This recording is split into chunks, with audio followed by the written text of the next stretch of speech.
Kaepernick, endgame. There are suggestions that, listen, it's not working, and Tom Sula's more of a defensive guy. Harbaugh maybe elevated Kaepernick past what he truly is. Are there people, do you believe, having discussions, Trent Baalke today, wondering if could we get out of this contract with Kaepernick earlier than later? Well, I think you're always kind of having those discussions with just about every player on your roster.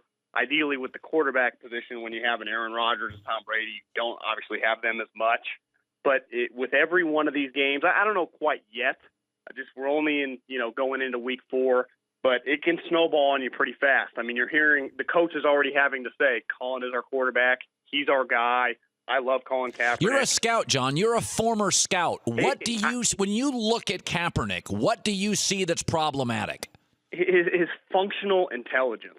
He's clearly a smart guy, did well in school.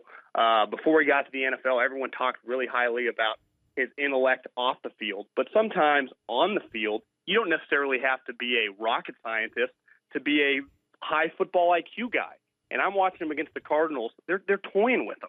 And their defensive backs, they told you during the week, Tony Jefferson said in the middle of the week before the game, we don't think he can throw outside the numbers. We want him to throw outside. And then the Honey Badger said, we just kind of wanted him to do basic stuff because we don't even think he can do that.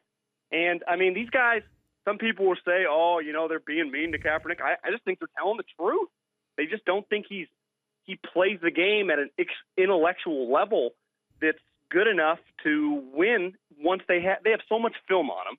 They can take away the run. They put 9 guys in the box, and they make him throw. They make you beat him, man-to-man coverage. He can't do that right now. You watched last night, Aaron Rodgers, it doesn't matter what the coverage is. He'll light you up, and that's what good quarterbacks have to do. This league is set up for passers.